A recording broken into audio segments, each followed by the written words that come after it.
So we've seen where animation lives inside the scene. It is underneath the object as a function curve or expression, but also underneath the model as a mixer source. And here animation, we have the up clip. You can always access these sources from inside the Explorer here in Sources Clips, and you can access them in the folders here. So anytime you store something, it will actually add this to the animation sources folder. If I go back to the scene root, ways which we can access files externally exist as well. So here we have the up clip and the source properties.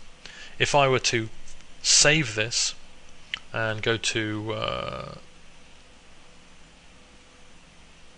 animation, inside the actions I'm going to save this as I'm just going to call it up like this, and it actually has saved it as a preset.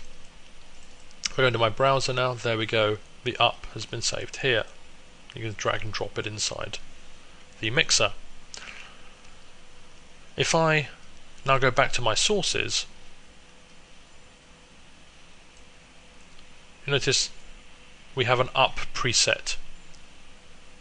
This is because it is a different file. I've dragged it in from an external file rather than using it inside here. So anytime you bring in a preset, it will append it with underscore preset. You can always save a little thumbnail every time you save a preset. So here is my cube, and inside my source here, if I were to save it, here use render region as a thumbnail. If I override this, yes I do. If I go back now to my browser and turn on the little icon here, you can see that it's associated with an icon. These can always be dragged and dropped into the mixer, but you can also put them on a toolbar as well. So you can create a library of presets, and you can export this library as well. In addition, we also have the ability to load and offload the source data, and we can also have it so that the data will always live outside the scene. So if I were to use, say, the external native binary format here, and let's just I'll call it up again, but we're going to use it as the extension EANI. And now as soon as I offload this, there we go, the function curves have been removed. You can notice it's been removed from this clip, and inside my browser, if I go here, there, it is now living as a EANI source file. I can always load it back into the scene as well, but when I save the scene, it will actually be saved external to the scene, so external storage is living here. These can also be dragged and dropped into the mixer as well. Another source is from the function curve. If I open up the animation editor here and look underneath this one, I have some animation of my sphere going up and down. Any curves themselves can also be offloaded externally or saved and exported. I'm going to export it as a raw file here, and inside my database fcurves, I'm going to call this, I'll just call this cycle,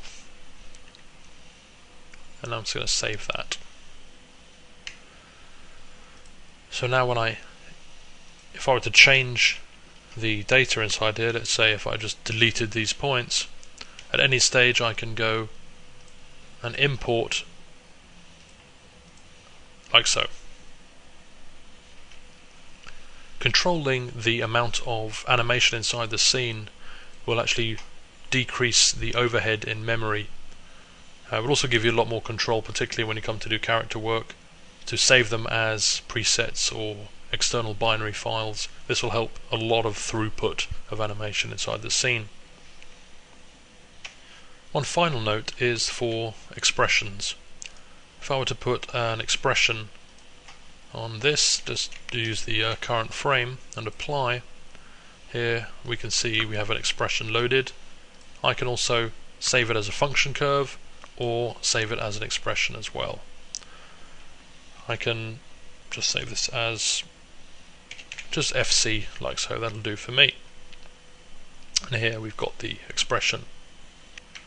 In addition, we can go and just view the text editor, and there we go. We can copy and paste from anything which supports the copy and paste function. We can save this out in a text file as well. Most of the time you'll be using animation lives inside the scene, but having access to external animation will help control the setups and animation files a lot more simply if you have predefined animations which you can reuse. Much cheaper, much more simple.